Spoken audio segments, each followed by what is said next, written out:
Ever since 1996, it's been made possible to create cloned animals. The most famous example is probably Dolly the sheep, who lived in Scotland. Dolly ushered in a new era, one where everything seems possible. How does reproductive technology work? And does it really involve an office printer? Well, keep watching, because we're about to tell you.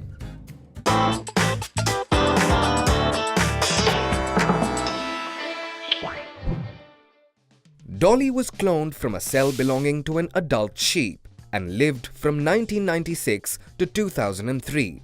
Rest in peace, Dolly. But what we want to do right now is start with the basics. So let's push the sheep to the side for a bit. The branch of biology that deals with clones and cloning is the field of reproductive technology. As the name indicates, reproductive technology is concerned with developing methods for using technology to intervene in the reproductive process. The aim of all this is the artificial production of individuals of a given organism. Most of these individuals are genetically identical, that is, they share the same DNA. But it can also involve changes made to the genes too, in which case we'd be talking about genetically modified individuals. These techniques may be used for animals as well as plants.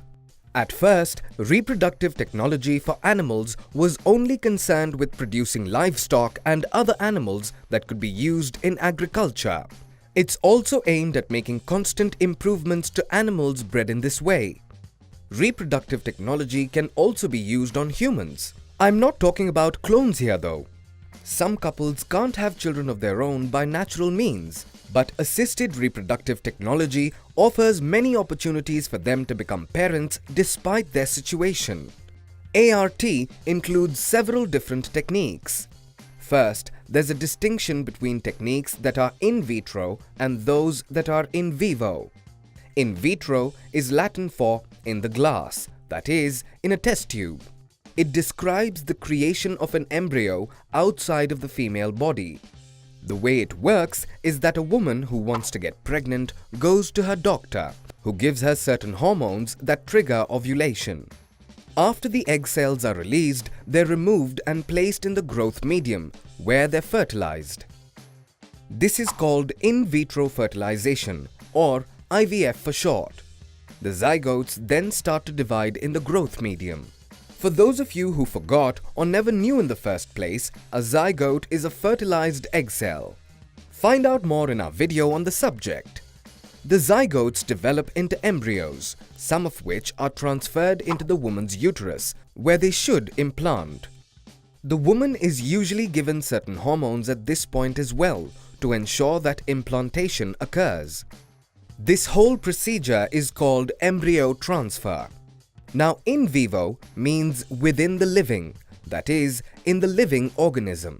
In this process, the embryo is created with donated sperm inside the woman's body. When the little swimmers aren't fit enough to get the job done themselves, a procedure called ICSI can be used. ICSI stands for intracytoplasmic sperm injection. This involves putting a sperm cell directly into the egg. Ideally, this eventually results in a tiny, smelly, but extremely cute little screaming thing. Cloning is also another aspect of reproductive technology. But to find out more about cloning and the story of Dolly, you're just gonna have to wait for the next video. First though, let's recap. Reproductive technology was first used to improve the process for breeding livestock and other useful animals. There's a difference between in vitro and in vivo techniques. In vitro means that it takes place outside the female body. Embryo transfer is an in vitro technique, whereby hormones are used to stimulate ovulation and the egg cells are removed, placed in a growth medium and fertilized. The zygote divides to become an embryo, which is then placed in the uterus. In vivo fertilization takes place within the female body. One in vivo technique is ICSI, where a sperm cell is injected directly into the egg. If you're interested in this topic or you just have to learn about it for school, you should definitely check out the next couple of videos. See you soon! Later!